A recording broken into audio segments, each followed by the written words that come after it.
with Mrs. Livia Deutsch. This is tape number 7. So you were saying you got married? I got married in 52, and I had a, I stopped working then. Before that I've kept working wherever I could find work. Usually an operator, machine operator, it was a big thing then for somebody who was able to, and I knew how to operate the machine. In what? Clothing, human, ladies wear, whatever. I was able to fit in wherever I found that work, I did it. If I didn't do so good, I learned it. Did you have any children? Of course, I have children. I had 4 children, 3 boys and a girl. What were their names? What are the names? Abraham, Shloime, Chaim, Malka. Okay?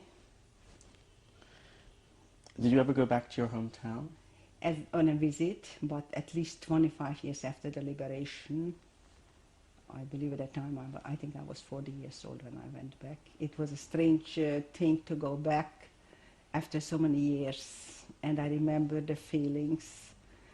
It was, the day after we arrived, that was under communist rule, and it was, even our arrival was so unpleasant that that night, the first night we started in Budapest, my husband was of course with me, we said, we just came to tell them we'll never ever come to this place again. So we both revisited. My husband went to see, we went to see his hometown, and then we went to see my hometown. I'd seen the places, I see the site. I made no human contact except 2 or 3 neighbors, old neighbors, who were still living in the same house. Of course, I wanted to look at my house, and I was only able to see the gate. The people who lived in it were away at work, and we only had a very short time. What was their reaction to you? The neighbors? Yeah. Well, let's see. One neighbor first, I went in, a neighbor in whose house I remember playing so much, being so friendly with their daughter. They had one daughter. Her reaction was one of surprise. And then she asked, well, one of my older sisters was very good friends with her own daughter. And her own daughter, of course, went on to glory and whatever. She got married and she moved and became something. And where she said, well, where is Böschke, which is the nickname of my second sister? Well, my sister was killed in Auschwitz.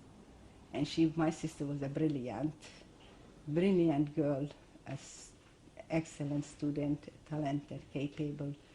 And her life was cut short while this Christian woman, was bragging to me that her daughter, whose name was Maria, is married she named a town, and her grandchild is studying to become a doctor. So you can imagine the feelings that you get from this kind of meetings. And then I had another neighbor, literally the next house to us. They were such anti-Semites that we had a very bad relationship. We had a vault together, but they were, certified anti-Semites and Jew haters. And I did stop by her because I wanted to ask who is living in the house. And I had a short conversation with her, but there's nothing that, is remarkable about it. And I was just as glad to get there. I was sorry I couldn't get inside because I thought I will find something. I will find an old picture or something to remember my parents, but this time I didn't get in at all. So we just visited the sites. We went to the cemetery because I was told that there's a beautiful monument of all the people who perished from the town, and we found the monument, and this was something that I saw for the first time. I tried to look. I went to my old school, which still was existing as a school, but I was able to go all over the school. The place was empty. It was summer, but it wasn't locked up, so I just had a leisure tour of it. The synagogue was totally abandoned and in disrepair and emptied out. And it was just locked up. It was an abandoned place, and we went in there to see what became of what was once a community. And I could just see my father, the place where his seat was, and it was a very, very painful thing to be there. And this was the only thing that I can tell you about this visit to my hometown.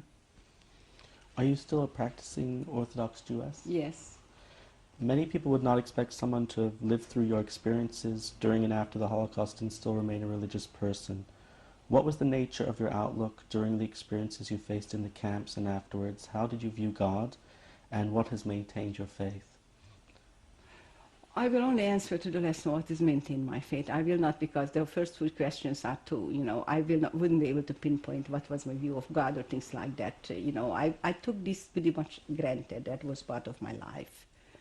And getting back to religion was shortly after the war already. We were connected with somebody who knew us from our hometown. He came to visit us in Germany and wanted to offer him food. And just as afterthought, he said, "By the way, this is kosher." I said, "What kosher?" And we didn't have any kosher. We were far in Germany, and there was just a girls there. And he said, "What? You are not observing kosher? Children of such?" He was from our town, and he knew our father. So immediately we reverted to kosher food. This is how we went back to kosher. Once we get in contact with Orthodox Jews, which were at a distance, more toward München, I would say. We were by Kassel, but there was no Orthodox. Once we were able to contact Orthodox groups, people with Orthodox standards, then we just very simply reverted to our old habits, and that was that. What effect have your experiences had on the way you have raised your children? Well, what I meant to tell you is religion helped me. I will say that even though I was in America and I was married, and I did have very difficult times after, very perhaps depressed or despair, because it was very hard to come to terms with what happened to you and with being so different and so strange, that the religion was a great help in the sense that it told me always what to do. Now it was Friday or a Shabbos or a holiday. The religion always was there for me to conduct my life by. I could depend on it. So it was very important. The religion became eventually the thing that helped me to steady myself in my life. Without the religion, I would give in to despair. And that feeling of after all, it's a terrible feeling. I struggled with this feeling of not having parents. At times I felt, but I'm in this world and nobody in this world cares about whether I'm alive or dead. For all, So these kind of feelings could really affect you in a difficult way. So in that sense, as I told you, religion was a very important vehicle to stir me back into more of a normal life. As for the children, there was never any question. My husband was even more settled in the religion. I married an Orthodox person, and so this was a natural continuation of being Orthodox, that the children had Jewish educations. But in terms of the Holocaust, how do you think that affected raising your children? I have no idea. I'm sure that it affected them some way. And when I was younger, I had no desire to have too much discussion about it. But some years ago, when we were already all matured and I wouldn't have minded talking about it, but they didn't seem to be. They were scared off from that or something. They did not want. Perhaps they just wanted to spare me the aggravation. I don't know. But my children did not insist on it. I'm sure they know. And until this day, I'm unable to straighten it completely out with the children. So this talk maybe will help. If they ever see it, perhaps they will understand more about me even than they did until now. Do you have dreams about your experiences? Of course I have dreams, but we don't want to go into that. I had dreams from the very beginning. I had disturbing nightmares, and I still could get into a nightmare. Just all of a sudden, yes, you do get a nightmare from this. What sort I of do. things? The nightmare has to do with being persecuted. Usually the simplest I could explain is that I'm back again. I am going to be taken into the camp or some. And then the feeling that I permitted this to happen to me again. It's not that I'm a child that after all this, somehow they got to me and I'm going to be taken into this camp. And this is what I consider a nightmare, a standard nightmare about this. To dream that you are being being taken into, you will be taken, and there is helpless, you let yourself being taken into. This is as close as I can come to it. Others are not up for discussion. Not every nightmare is open. Finally, do you have a message or statement you would like to give to the world, your grandchildren, and future generations? Well, it wouldn't be the same message to the world or to the children or the generation, okay? To the world, in the simplest form, all I can say is, you had no right to do this to us, which is a stupid thing to say, but this is how I feel. They had no right. Where they will pay the price, I don't know, but sometimes when things happen, I said, well, here you go. You don't realize it, but you are paying a price, because they had no right to do this to us, what they did to us. This is the message to the world. Now, who else do I have to give a message? To your grandchildren or future The generations? grandchildren. To my own children, I would say, don't let it happen. In the sense, I watch the news and I see how they write and act toward Jews, and it brings back memories of what happened to us in Hungary. And I say, don't let it. Don't let a little bit. Do not get into this frame of mind where you will accept certain amounts if you can only just stay alive. Don't. From the minute you notice anything anti-Jewish, fight it, be against it. Do not let them go one step, because you give them an inch, they'll take it all. That's what I feel about, And I see, I'm very disturbed sometimes from events in today's world, that I seem to be biased against Jews. And to my mind, it doesn't lead to anything good for us. And it's got to be stopped right in the beginning. That first word that he said, that anti-Semite, should be reacted to, and not wait until it's a pile, it's a mountain. Does it make sense? This is the world. Now, who else do I leave? To my children? Your grandchildren? I will tell my children one thing. They were the vehicle, the thing that helped me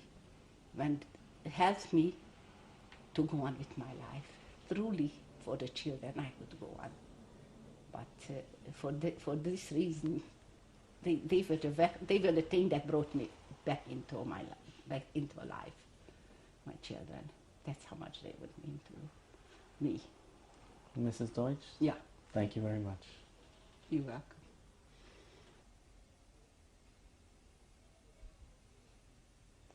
Would you like to introduce the young lady sitting next to you? This is my daughter, Malki Kleinman. And is there something you'd like to say to her about your mother? I'd like to thank my mother that although what she had gone through in her life must have been very, very difficult, she always was able to talk about it with me, and I never wondered about, I know there might have been a lot of parents that were never able to talk to their children. She was always able to share with me her experiences, about her family and about what she actually went through when I was old enough to understand. And I think, looking back at it now, it's been very helpful in knowing, what she's gone through and where she came from. Of course, she wasn't able to tell me everything, but I never felt like I didn't know what went on. I always felt like I had some understanding of what she went through, and I like to thank her for that. I don't think there was anything else I could have done, except what went on. No, it's important that you shared it with me, because otherwise, I wouldn't have known. Thank you very much. This is a picture of my grandfather, my father's father. This picture must have been taken in Sarvas. This is where he lived, I believe, all his life.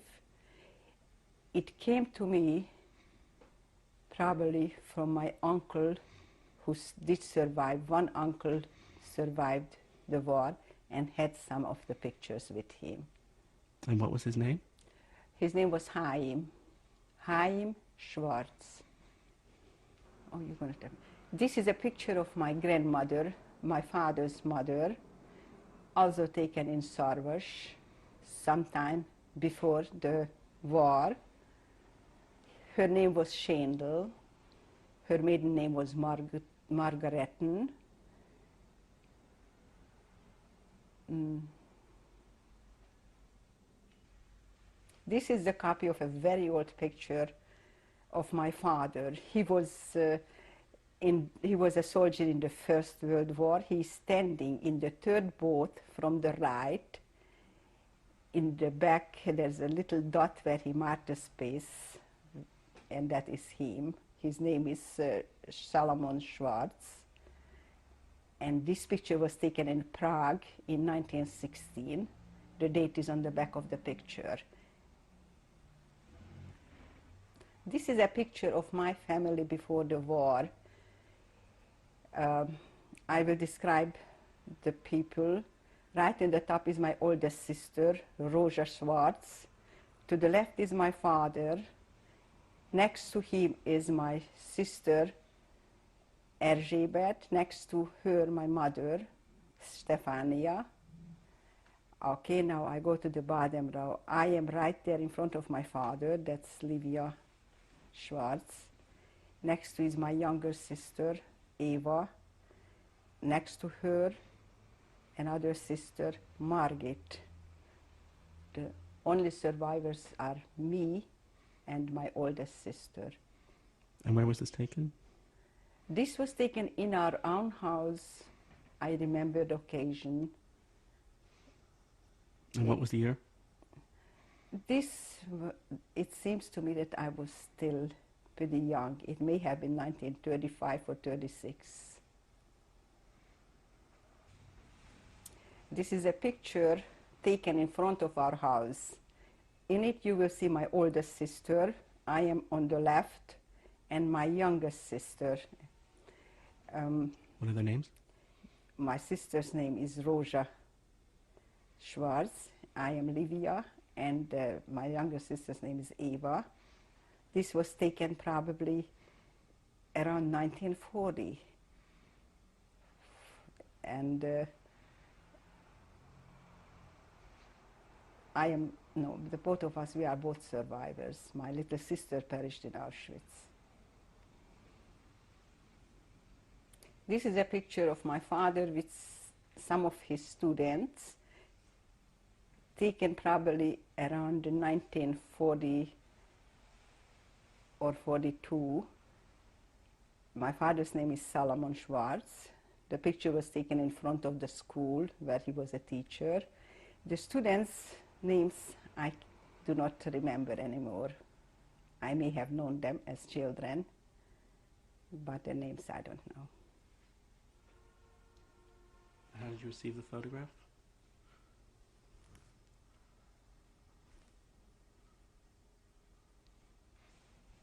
This is a picture of my second sister. Her name is Erzsébet. This is a graduation picture taken in Kecskemét, 1940 approximately, and the picture is dedicated to our grandparents, to whom she sent it.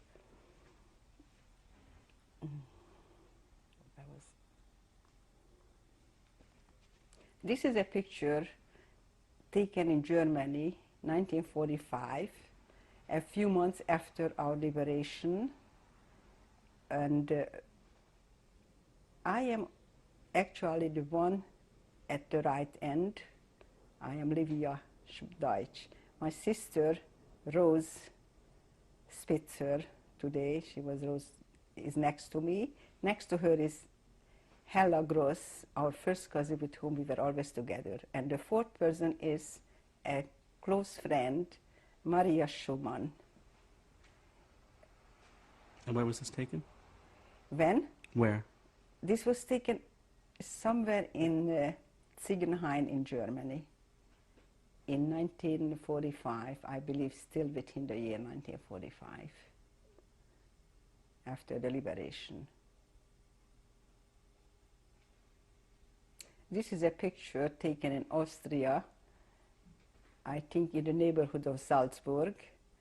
We were traveling from Germany to Italy, trying to join a group of people to go to Palestine. This must have been taken in 1947. And who's in the picture? The picture where my sister Rose is on the left and I'm on the right side. This is a picture of my engagement taken in 1950 in Brooklyn. My husband Zoltan Deutsch and myself, Livia Schwartz, soon to become Livia Deutsch.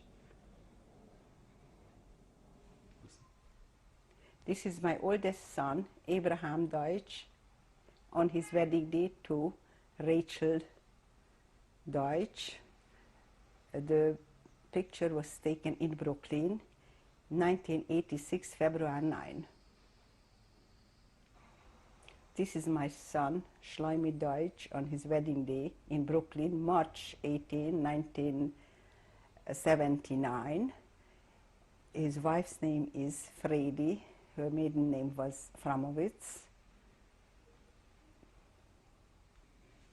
This is my son, Chaim Deutsch. He was the twin brother of Shlomi. He died in a car accident in January 20th, 1986. He was not married.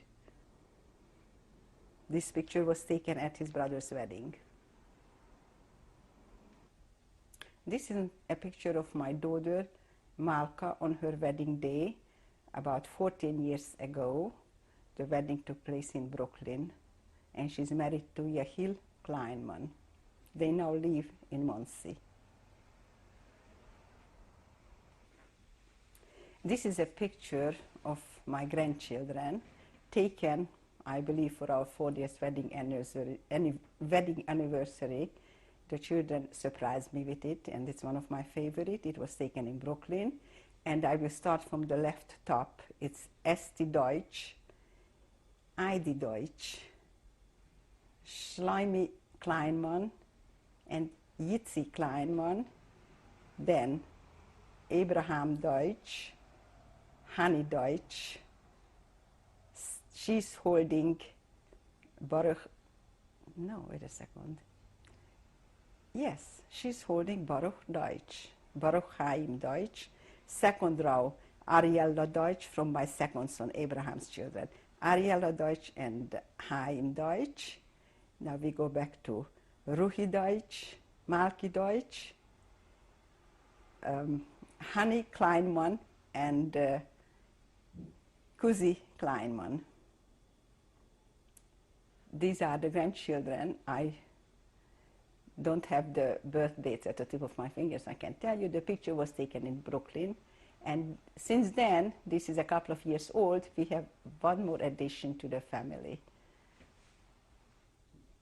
This is my youngest grandchild, Nachmi Deutsch, born in Brooklyn in June 1996. And the parents are Shlomi and Fredi Deutsch. 5 years ago, I went to a reunion in Germany to the labor camp we were during the war. And this is a book that was put together, and the name of the camp is visible. And there is a memorial erected on the site of the camp. And the book has a lot of information about what went on in this place during the year of 1944 and 45. This is the picture of a memorial plaque that was erected in our hometown. I found it when I went back for a visit. And the names of all those who perished in Auschwitz are on this plaque. My parents and sister's name is in the right column, beginning with the name Schwartz Salomon. My mother, who is listed as Stefania Gross, and my sisters Schwartz, Böschke, Manzi, I believe, and Eva. These are nicknames. This is how the people remembered them. This was erected in around 1945, and I went back many years later, and that's when I saw it for the first time.